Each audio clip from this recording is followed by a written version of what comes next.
Thank you for joining us today. My name is Stacy Huff, and I serve as the president of the Louisville Forum. We meet on the second Wednesday of every month at Vincenzo's Restaurant. The Louisville Forum is a nonpartisan public issues group that was founded in 1984. The Forum hosts debates and discussions of contemporary and sometimes controversial public policy issues that affect the greater Louisville community. Although we may take up issues that have a national interest, we try to highlight the local perspective. For more information on the Louisville Forum, our programs, or to make reservations, please visit our website at www.louisvilleforum.org. Today's topic is Stop the Stop, Louisville's new traffic stop policy. After a community uproar that seems to have begun with the traffic stop of a young African-American male in August of 2018, LMPD has, quote, severely restricted the practice of removing motorists from their cars and handcuffing them while their vehicle is searched.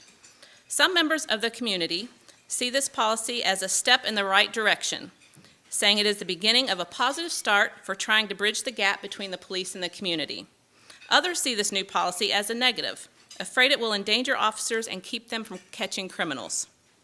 Even though the new traffic stop policy is to take effect August 1st, recent news reports have shared that traffic stops have dropped dramatically since the announcement of the new traffic stop policy in early May. With the recent uptick in reported criminal activity, one has to wonder if this is just coincidence or if the two are related. To provide us with more information, our very impressive panel has graciously agreed to share their expertise and experiences with us so that we have a better understanding when we leave here today. Participating on our panel today is Mr. William Walsh, former director of the Southern Police Institute and professor of justice administration at the University of Louisville. Shameka Parrish-Wright with the Bail Project of Louisville. Aaron Dyke, the Division Chief of Adult Trial Division, Louisville Metro Public Defender's Office, and Major James Schwab, Commander of the 8th Division, Louisville Metro Police Department. Let me begin with the introduction of Mr. William Walsh. Mr. Walsh holds a BA in behavioral science and an MA in criminal justice from John Jay College of Criminal Justice and a PhD in sociology from Fordham University. He was a member of the New York Police Department for 21 years, and in 2006, he was named the first recipient of the James J. Fife Award for a Lifetime of Service to the Law Enforcement Profession by the Police Partnership of New York City. He has received other awards from the Academy of Criminal Justice Sciences, Pennsylvania State University, where he served on the administration of the Justice faculty, as well as Kentucky's Governor's Award. Mr. Walsh has authored a number of articles for scholarly journals, book chapters, and books on police administration. He has also been a consultant to numerous United States law enforcement agencies, as well as the National Police Forces of Hungary and Romania. William is also a senior fellow at the Pegasus Institute. Please join me in welcoming William Walsh.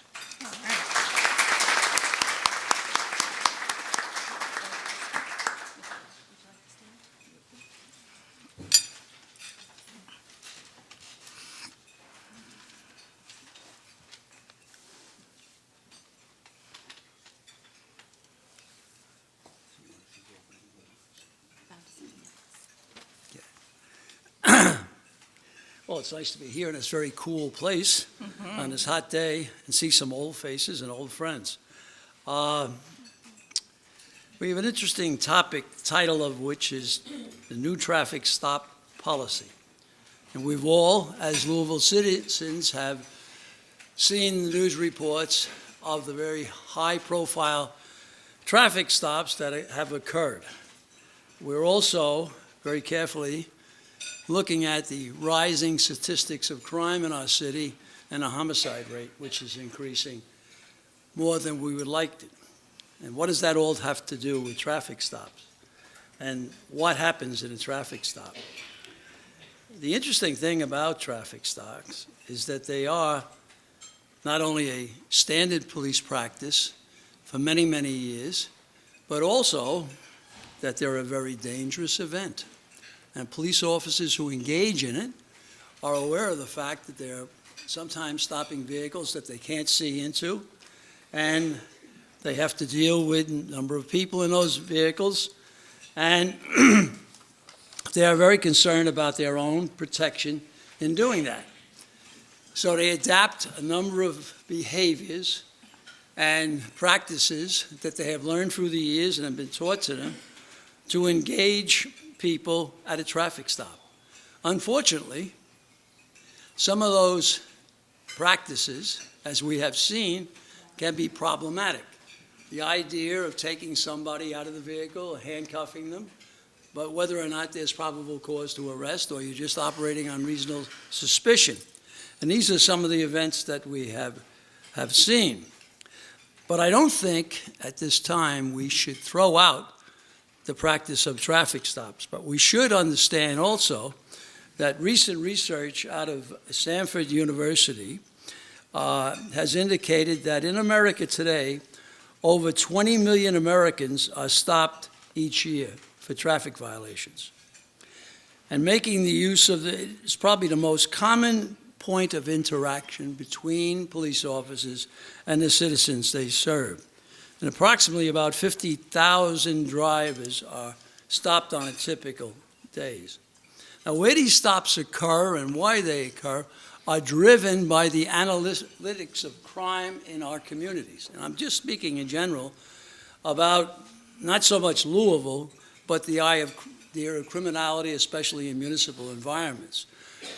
Where crime occurs, times that it occurs, who are engaged in certain types of criminal activity, are the kinds of things that police are now using as analytics today when they distribute their police forces that they have and focus on various communities and places to try and deal with the issues of crime and criminality that are occurring in these areas.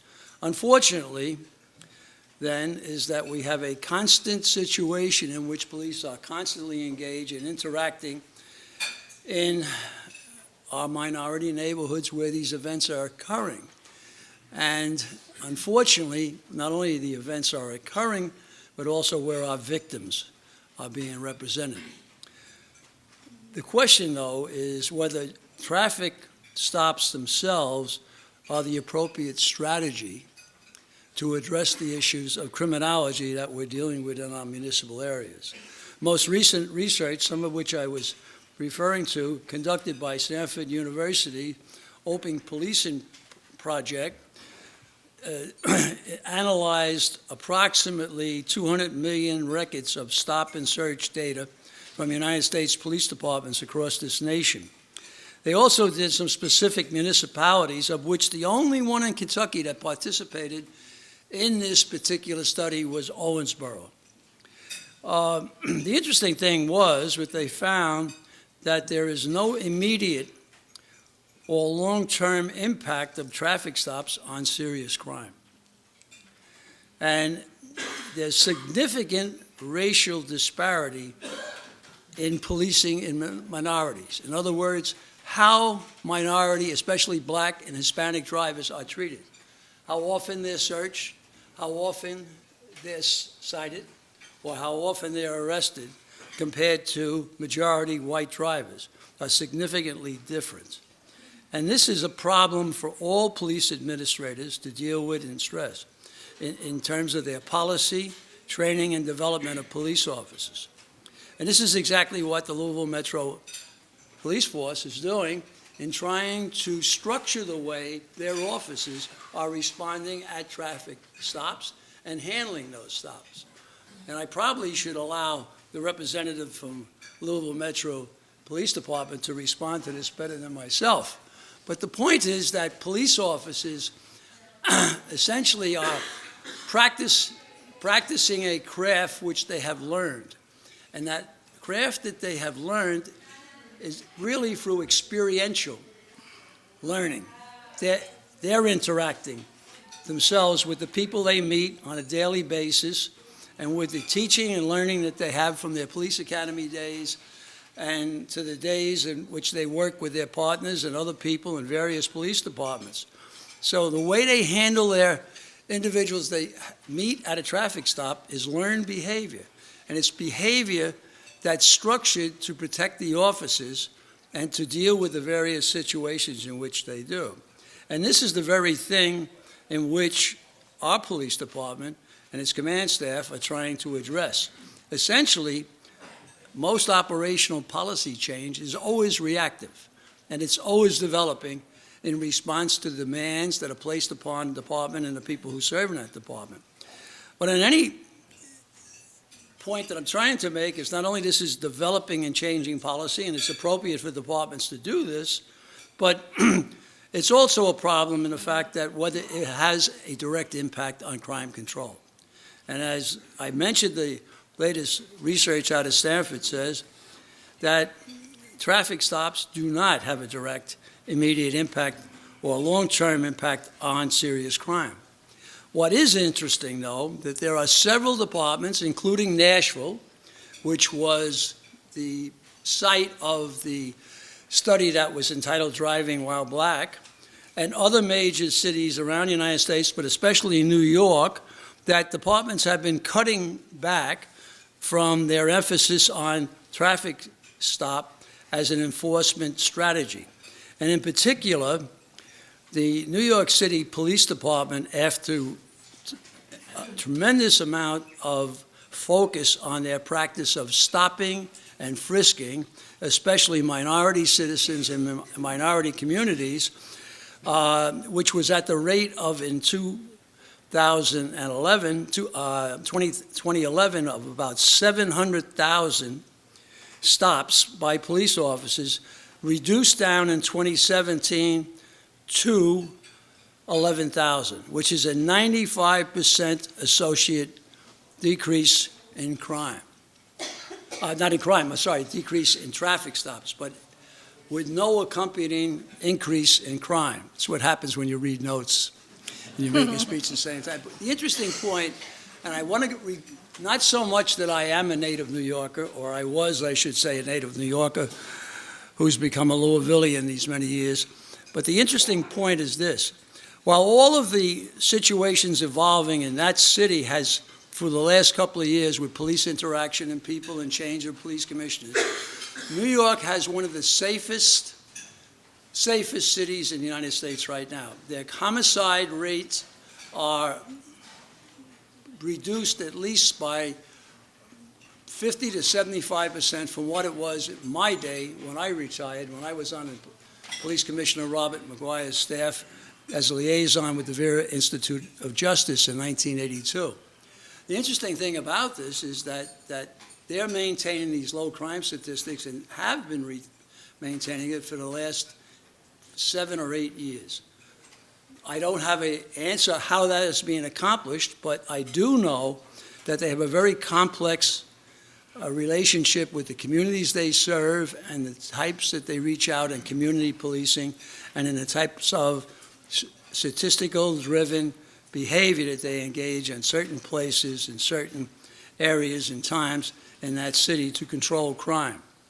So I'll end with my remarks and open for any questions anybody has. So what we really are finding out of all the research, as we academics like to often cite, is that the whole aspect of policing and interacting on the street level is a very complex situation between the fact of officers, how they learn and practice their craft, and what they do when they practice that craft, and the citizens that they're trying to protect. Unfortunately, when we see like a situation here that's occurring in a city, like violent crime is apparently on the increase, and that homicide, especially among certain segments of our population here, and in certain urban environments, like, as I understand from speaking to some people in Cincinnati just yesterday, they're up to 20 homicides in the past year in Cincinnati, and we know what's happening in Chicago. We're seeing segments of our various urban communities seeing violent crime increasing, and it's a complete ongoing challenging for those individuals who are dealing with it on a daily basis. So if you want me to leave it up for some questions. We'll do questions after all the panelists speak. So thank you very much. Okay. All right, Good. Thanks. Thank you. She's got that. Thank you, Mr. Walsh. All right, next up is Shameka Parrish-Wright. Shameka is a site manager with the organization the Bail Project and is a bail distributor in Louisville, Kentucky. Shameka was the child of an incarcerated parent and formerly an incarcerated person herself.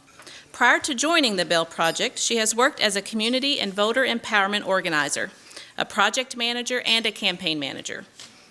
She spends weekends doing art activities with families during visitation with the Special Project, a project of the Kentucky Foundation for Women.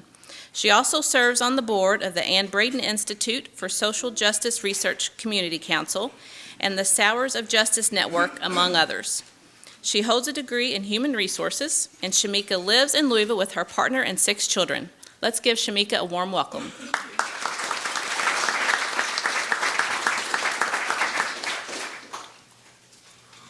Thank you. I appreciate the warm welcome. We can add 2 grandchildren now to the 6, so you imagine what my life is like. I am honored to be here.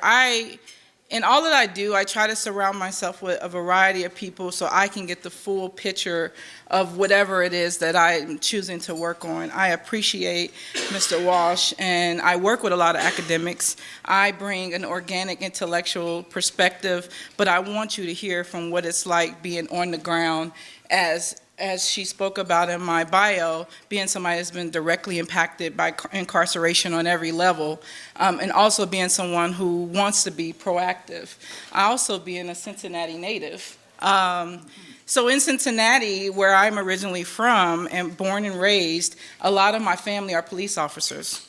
A lot of people in my social justice community don't know this. I told Ann Braden, who was one of my mentors, this, but I actually took the police officer's test. It was 5,000 people. I was one of the people selected, went through the process. The only thing that kept me is I caught the worst leg cramp possible at the end of my lap with the vest on, with the guns and everything, and it cost me 6 seconds, and I would have had to redo the whole thing over again. I was 22, and I was just like, okay, I did it. I was contacted after that by the New York Police Department and the LA Police Department because of how I scored on that testing. But I'm gonna tell you, I'm 42, driving while black is real, and that's the realest thing that I can tell you today. I have a lot of experiences in my work and everything, but I'm telling you, even now, if I leave here and the police got behind me, I would still feel something. I don't feel comfortable. I wonder if I'm going to be pulled over. I'm legit. My license is good. My insurance is good. But I still feel that. That's how many people feel every day. In fact, many times the first encounter someone has with our justice system is through a traffic stop. And that can be you, your children, people that you know, people in your community. Crime doesn't say, oh, I'm going to only be in the West End. Crime happens in every neighborhood. Drugs happen in every neighborhood. Some neighborhoods are over-policed. We have to say that. So yes, you're going to see. And I love when I work with academics because they can bring you the data points. But I can tell you that those data points cannot reduce people's experiences. They don't explain what people deal with every day in our city, every day right now. Derby weekend, you can drive up Broadway and see a lot of people pulled over, and guess what? They're black and brown. This is real. It's not made up. If you need data to help you move the needle, that's great. That's why panels like this are so important.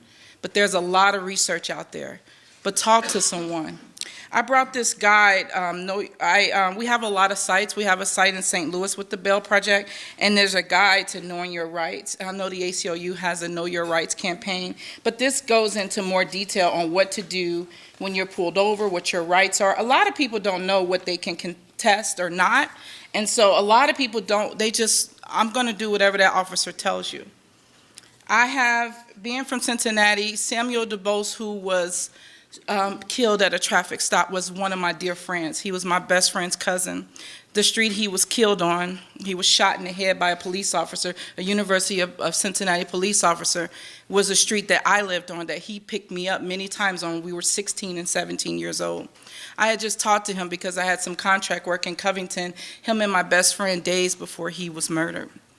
He knew he had been pulled over. I know I read the comments. A lot of people said, oh, he should have just complied and he should have did this and that. He knew what to do. He knew that his family was right around the corner. He felt the energy. He felt that this traffic stop was not going the right way. He was pulled over because he did not have a front plate. In Ohio, front plates are a requirement. You don't see that a lot here in Kentucky. And other states up north, you see that more. But anyway, he had the plate with him in his glove compartment, pulled it out. So the officer saw all of this.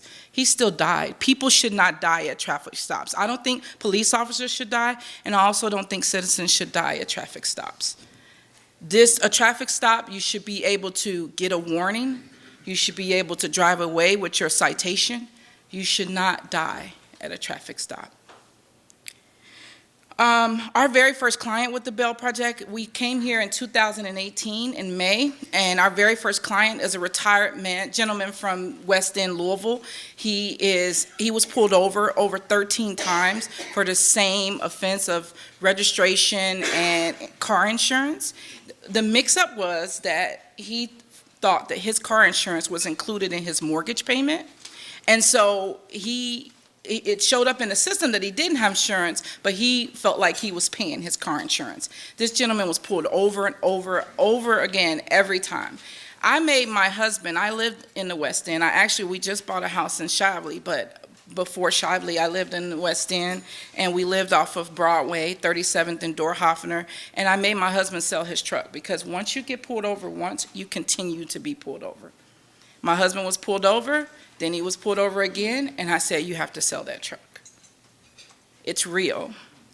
Our first client, Mr. Gibbs, that's what happened to him. He kept getting pulled over. He drives a Maxima. It looks like a quote-unquote dope dealer's car. So he's continuously pulled over, but when he retired, that's what he wanted to buy. He's a widower. He helps care for his children.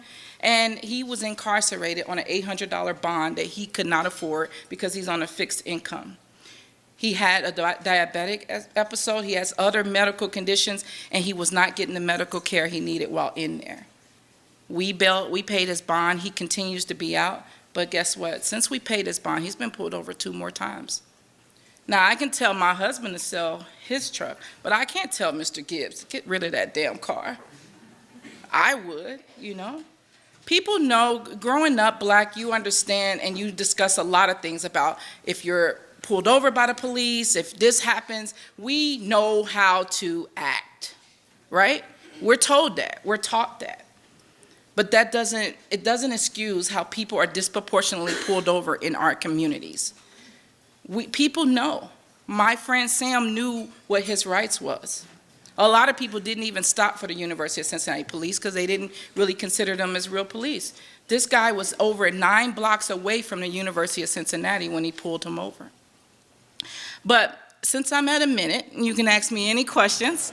We bailed out over 1,000 people. Yes, a majority of those people, it comes from traffic stop. I get to work with Aaron Dyke and other folks to bring this issue of bail reform and dealing with issues that are related to traffic stops.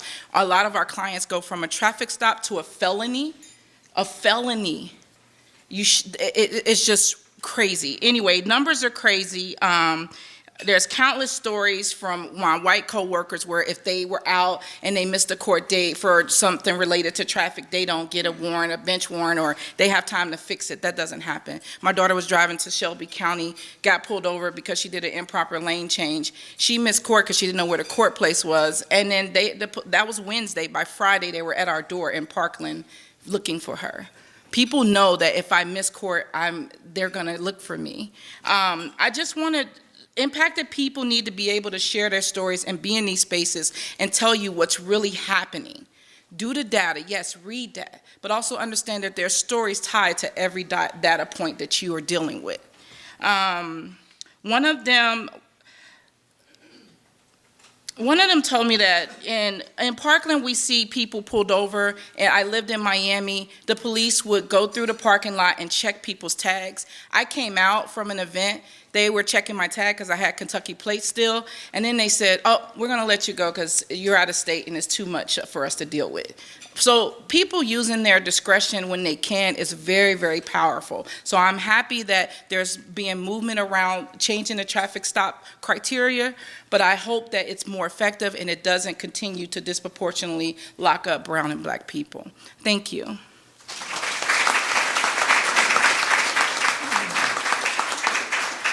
Thank you, Shameka. Again, just keep jotting those questions down, and we'll have board members come around and pick them up if you just want to hold them in the air. All right, our next panelist is Dyke.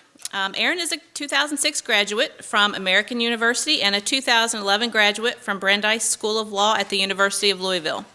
Upon graduating from law school, he began practicing at the Louisville-Jefferson County Public Defender Corporation in October 2011. He has been a division chief in the Adult Trial Division since September 2016. As an attorney in the Adult Trial Division, he represents adults charged with felony and misdemeanor offenses. He has tried numerous felony cases to verdict, achieving not guilty verdicts on all counts in multiple felony trials, an accomplishment that has been awarded with the office's Walker Award. As a division chief in the Adult Trial Division, he maintains an active caseload as well as supervising 7 attorneys, providing them support with trial preparation, case management, and client relationships. He is a 2016 graduate from the Louisville Bar Association's Leadership Academy and the 2016 recipient of the Louisville Bar Association's Frank E. Haddad Jr. Young Lawyer Award. Please join me in welcoming Dyke.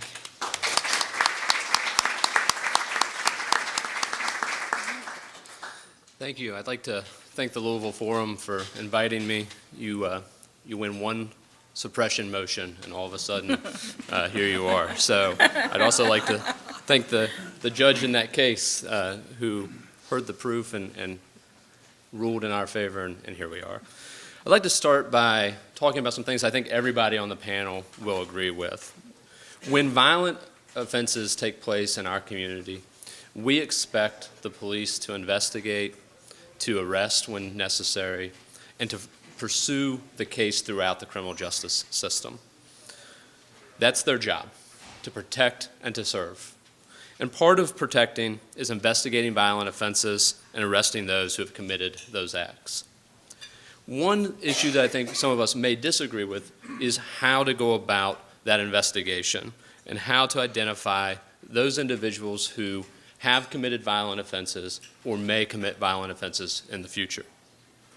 A common method that the Louisville police have been using for some time is creating specialized police units that then go into targeted neighborhoods that have predictively high crime, violent offenses. There are methods and models for how to successfully police these neighborhoods that see more violent crimes than others, and the most common is using data, like the professor talked about, historical data that not only tells you the time of day, but actually can narrow it down to certain blocks and seasons of the year where crimes will occur more often than not. In my 8-year career with the Public Defender's Office, I've seen at least 4 different specialized units that LMPD has created to address these issues. When I started in 2011, there was a unit called Operation Save that was intended for that purpose. In 2012, LMPD created the Viper unit, whose mission was to, quote, tackle drug and gang activity and get repeat offenders off the streets, unquote. In 2015, Operation Trust was created, which was an extension of the Viper unit. And more recently, in August, just several months later, August 2015, the most recent unit, the 9th Mobile Unit, was created. And LMPD, when the 9th Mobile Unit was rolled out, they described the 9th Mobile Unit as, quote, a rebranded unit created to take the guns away from the criminals so that we don't have any more shootings or homicides, unquote. The similarities between these different groups far outweigh the differences. And the most glaring difference is that the most recent unit, the 9th Mobile Unit, are a uniformed unit that have body cams. Having access to those body cams, we've been able to see some of the methods and modes that the 9th Mobile Unit uses to address that stated purpose. And one issue that they do quite frequently are pulling over individuals in these higher crime neighborhoods who have committed non-safety related traffic violations. This method of crime control, using specialized units in high crime neighborhoods who target non-safety related traffic violations as a means to make contact with individuals who police otherwise would not have had contact with, they would not have had a reason to stop, search, or question, leads many police interactions that would not have taken place otherwise. For every convicted felon with a handgun that the police stop in these neighborhoods, countless other individuals go away with no arrest or citation or criminal offense whatsoever. And those individuals who drive away without a criminal offense oftentimes know that they would not have had that police encounter if they were driving in other parts of the city. I'm unaware of, and Professor Walsh stated this as well, of any studies or statistics that show any type of relationship regarding one's ability to drive without committing a non-safety traffic violation and the increased possibility that that person has committed or will commit a future violent offense. There's no doubt that Louisville's most violent offenses are concentrated in particular neighborhoods. But initiating traffic stops for non-safety traffic violations is an ineffective mode in attempting to address this problem. What ought to be done is actual investigation, developing specific probable cause to individuals who are known to either have committed a violent offense or who are planning to commit violent offenses. Initiating traffic stops on non-safety related traffic violations has a negative impact on the communities that are affected. And those are the communities where oftentimes officers need the community buy-in to then solve those violent offenses.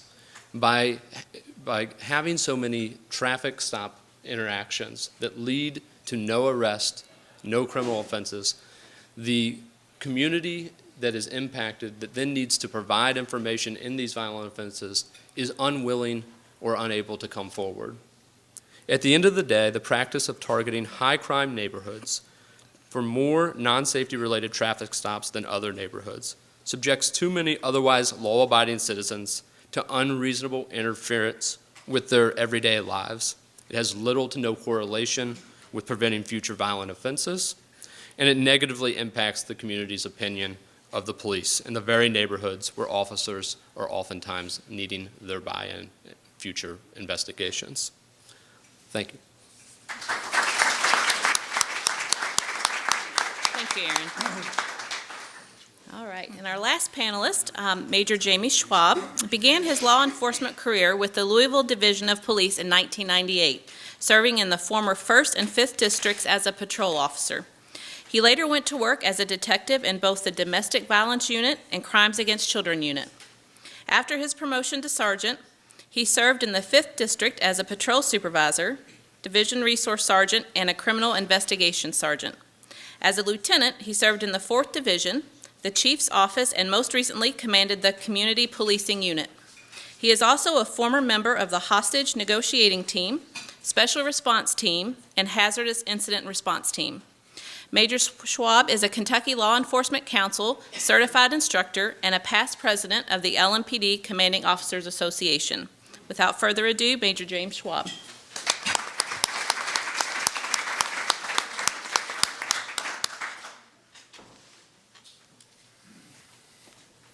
Well, I want to start by thanking you for inviting me to be here. I'm up with this very distinguished panel, and definitely I think that this is a topic that needs to be explored further, and something that I'm more than happy to come in and speak about today and represent LMPD. Obviously, the changes that we made with our traffic stop policy were in recognition. We recognized the issues, and we listened to the community, what the community had to say. There was a perception of inequity in the way that we were conducting our traffic stops, And this led to this update that we've made with our policies and procedures. And the primary focus of what we're trying to do is provide better guidance for our officers. What we need to do, and as other members have pointed out, not necessarily get rid of traffic stops, but find a balance between being proactive in our policing strategies and also the equitable treatment of everyone that we deal with out on the street. The changes that we made, they're meant to not only reflect the commitment that we have for the department to have professional interactions with the public, but we also want to be able to strike a balance. We read the news every day. Everybody knows that we, especially in the summer, we see spikes in crime, but we need to balance how we respond to these types of incidents. And like I said, the traffic stop policy is just one component to that. Our strategy remains the same. We continue to focus on violent neighborhoods. We continue to focus on violent criminals. We also continue to focus on narcotics trafficking that drives a lot of our violent crime.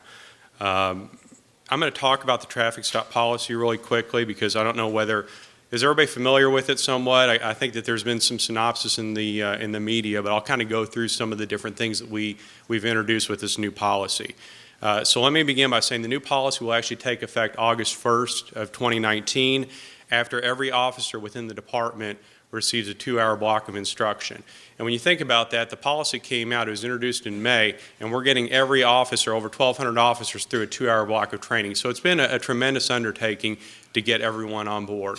But we think that it was very important to make sure that they had that personal interaction from our training folks, from our commanding officers, to actually understand. It's easy to push out a piece of paper and say, this is what we want you to do, but it's much more personal, and it's much more value-driven by going to them and saying, this is what we need you to do, and this is why we're doing it. Some of the areas that we've aimed to change with the new policy, we're obviously trying to reduce bias in our traffic stops, and that is the cornerstone of the new policy. Some different areas, nervousness for years. I've been a policeman for 21 years. It's always been if somebody's nervous in their car, why are they nervous? I've been pulled over even as a police officer, and I was nervous being pulled over. So everybody understands. So being nervous is not just necessarily a reason for us to investigate further. Also, we better identify what type of traffic stops we are conducting. We have safety stops where obviously that we see something that someone needs to be pulled over. They're driving carelessly. They don't have a seatbelt on. Those types of stops. And then investigatory stops where we are pulling someone over and there's something else maybe going on. There was some sort of other crime that was committed. The person maybe just robbed a bank or been involved in something else. So that is a traffic stop that's an investigatory stop, and we're taking that stop, obviously, to find out exactly what's going on there. And then finally, as some of the folks mentioned, handcuffing. We recognize that just handcuffing somebody and not necessarily arresting them, is not necessarily always the best practice. So we're outlining better for our officers when to handcuff people and make sure that they understand why we're asking them to do that. So in addition, the policy has some other parameters that we think are going to be very beneficial going forward. We're having better review by our supervisors. We're having lieutenants go back and review stops. We're making sure that we're informing folks of their constitutional rights when we're pulling them over. So, in totality, I think that what we have is a very, very good working document that as moving forward will hopefully have some very positive influence on the community. Now, this goes without saying. Obviously, our standard operating procedures are a living document. They're procedures that we obviously are constantly adapting based on what's going on. This is not a problem that's just taking place in Louisville. It's taking place in major cities all over the world. So one of the things we have to recognize in this policy is that as other things happen and as policing continues to change, we may go back and make further changes. And like I said, I will be open for questions afterwards. Thank you very much. Thank you. All right, thank you all. Now I'm going to turn it over to Jim Shake so he can ask the first question. This question isn't designated for anybody in particular, so I guess any of you that want to respond to it can. But it says, can't judges fix this problem by excluding evidence obtained in a bogus stop?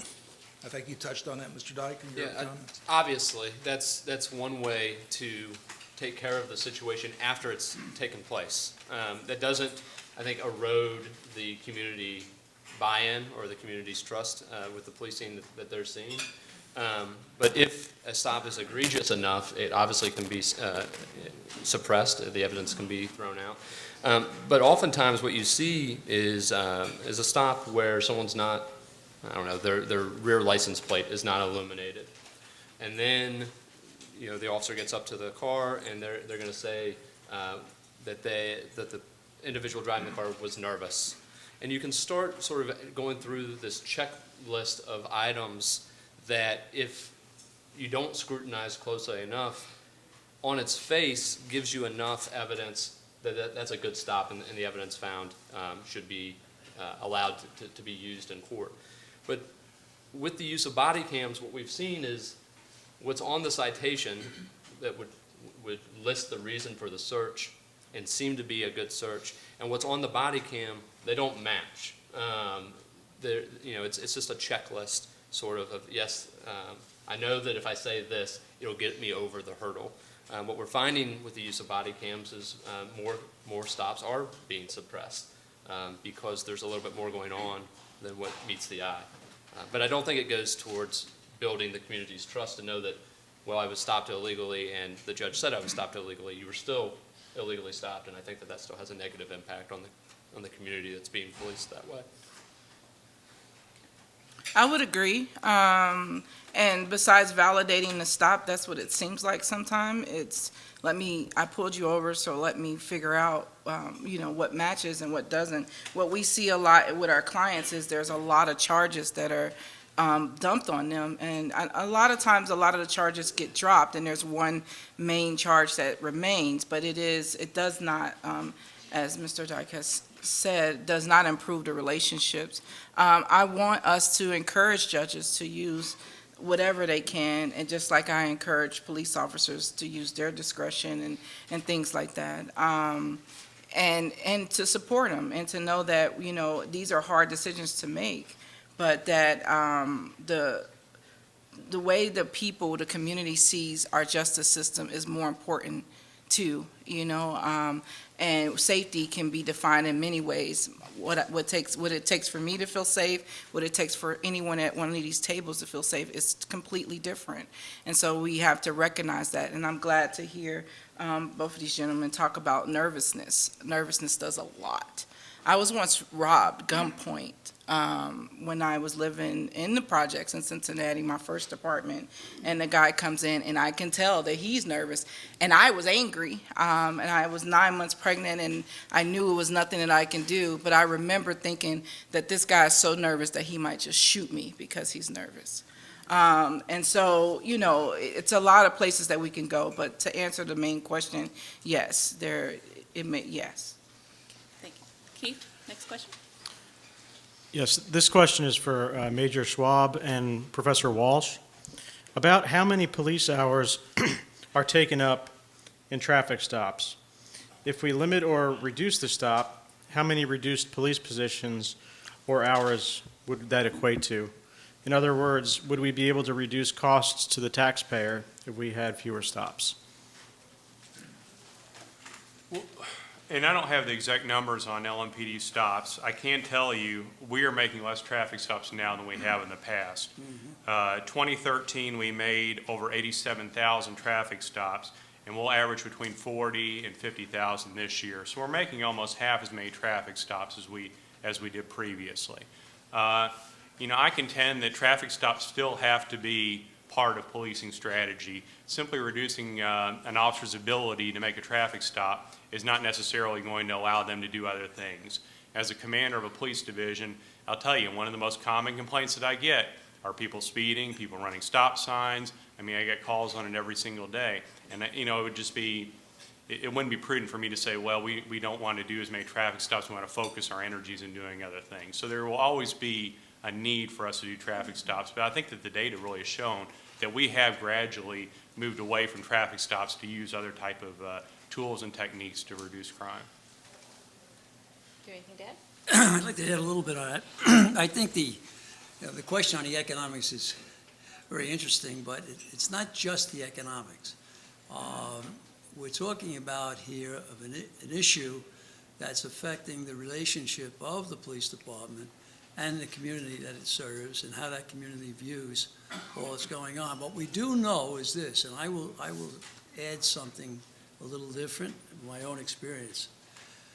What Aaron brought out, this constant idea of task force, and task force saturating communities and saturating certain neighborhoods, and enforcement activities in those communities expanding to certain groups in those communities do not bring crime down.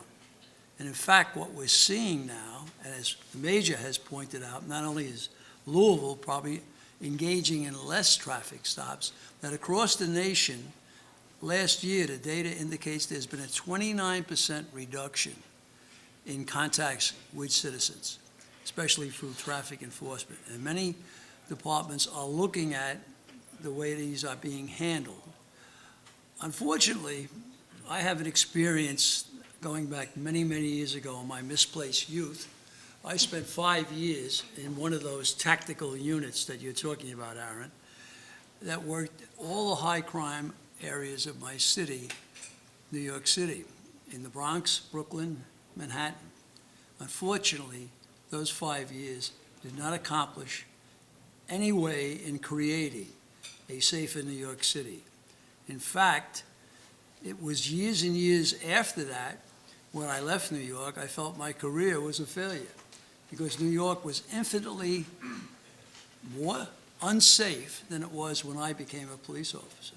So I spent 21 years, and each year I watched the crime go up and crime get beyond control, and it is a much different picture right now.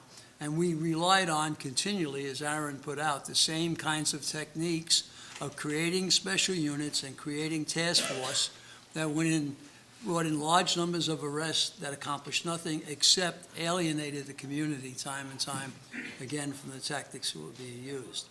But I think what the Major brings out is a very important thing, that police processes and procedures are not etched in stone.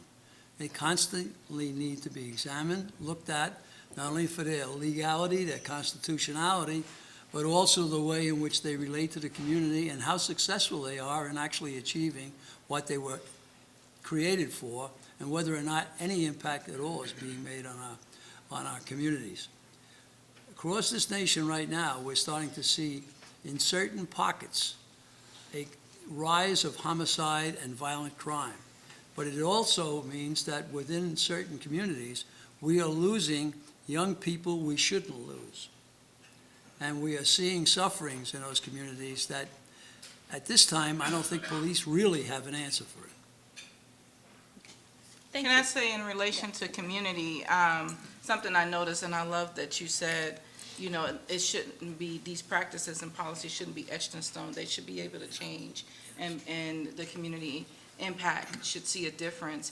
I turned 30 in Cuba, and I looked around, and just as we advertise for anything here, there's not a lot of advertisement, but there was these posters in some of the restaurants where it had the police officer's name, face, a little bio information, but they had community elected policing. I know we are never gonna get there, but it was interesting to see that the community selected who their police officers was. And imagine that if you knew that your community had some say into whether you stay or go, you would react differently when you're out engaged in those communities. I know that we are far from that, and we're probably not gonna take any lessons from Cuba, but I do understand that we have to stop looking at things as, oh, we just have to do it one way. We have to be willing to change and don't give up. I think if you ask most people in the community, they do appreciate having police officers. They just want police officers to treat them fairly and justly. They want safety Yes. and opportunity. All right, we probably have time for one, maybe two more questions. So Jim? All right, this is directed at everyone. What role would you recommend that local prosecutors, both county and Commonwealth, should play in formulating and enforcing fact and data-based stop policies? Aaron, you want to start with that? Yeah, I mean, I've done this with prosecutors a number of times where we sit down and we watch the body cam on a case, and I keep relating or talking about body cams because it is something that we're seeing more and more of, and it gives you as full of a picture as we can have, having been removed from the actual stop. And I'll walk through, I'll say, this is what I'm seeing. To me, this is a bad stop. And I've had prosecutors agree with me. I've had other prosecutors who obviously don't. I think that the prosecution has the ability, they have this relationship with police that obviously a defense attorney does not, right? And I get that. And prosecutors are able to educate in a way that a suppression hearing does not necessarily educate. And I've had prosecutors who go to the academy and teach, stop policy, pull officers aside and say, here's where you went wrong, and here's how you can do it in the future. And I think that that's a really productive way to engage in corrective behavior. I would add that prosecutors recognizing their power and using their ability they're using this word discretion keeps coming up. On our national board, we have an advisor by the name of Adam Foss. I encourage you to Google him or YouTube him, but he is a former prosecutor who now goes out, and his whole mission is to organize prosecutors and to talk to them about the things that they could do in the courtroom. He's done some phenomenal things. I think he is an example. I recently helped manage Annie O'Connell's campaign, which replaced Judge Shake. And I got to know a lot of prosecutors who were in support of her campaign and never looked at them the same way. Most people like me, when you come up in the streets, you spend your time avoiding the courthouse, right? That's a victory. Every year I don't have to go to the courthouse. But then my work has put me in the courthouse a lot more now.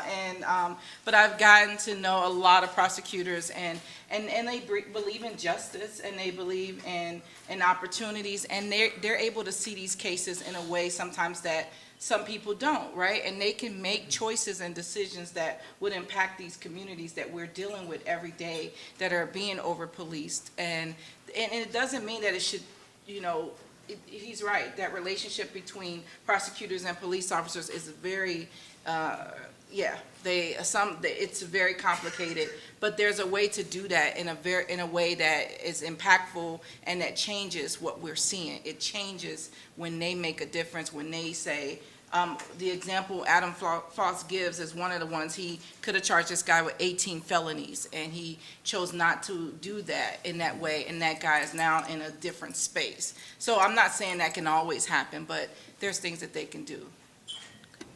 Why don't we do one more question, and then we'll wrap it up. This question's from Mayor Schwab, Major Schwab, sorry. How can LMPD support, I just promoted you. That's right. How can LMPD support community policing so officers aren't seen as investing in a neighborhood instead of just showing up when something goes wrong? Well, I think we made tremendous strides in improving our community outreach and also, as you mentioned, investing in our communities. Prior to my promotion, I was over our community policing unit, and the whole goal of that unit is to get people, get officers involved in the community. We spent time at community centers. We spent time, actually on the streets. I mean, it's obvious that if the only time that you interact with a police officer is when something horrible has happened in your life, then you're obviously have that perception that there's the police, and it's just gonna bring back those emotions of some horrible event that you had, or some time that you were caught doing something wrong. So what we really try to do is try to build in our communities that relationship with the police, and especially I know it was mentioned with the juveniles. We have a tremendous problem with juvenile crime going on right now in our city, and that's really where oftentimes the youngest members of our society are the ones that have the least interaction with the police. So that's one of the other areas that our community policing unit and all of our officers work upon, is to make a point of going out there and making sure that, especially the young folks, know that police officers are people as well. There's a face behind the badge, and having good positive interactions. And there's like I said, we have a ways to go with that, and continuing to build trust within the community, I think, is really the number one thing that we need to do as an agency. Thank you very much. I'm sure we could stay longer and listen to all their expertise, but we do have to wrap it up. So on behalf of the entire Louisville Forum, we thank you for being with us today. As an expression of our appreciation, as we discussed earlier, we will make a donation on your behalf to a charitable organization that they choose from a list of organizations that have an impact here in Louisville that our board has approved. Our next meeting will be held on Wednesday, August 14th. We're still working out the details of the program, but we'll send out emailed invitations as soon as possible and update our website. Reservations may be made online at louisvilleforum.org or by calling our voicemail at 329-0111. Everyone have a great day. Thank you.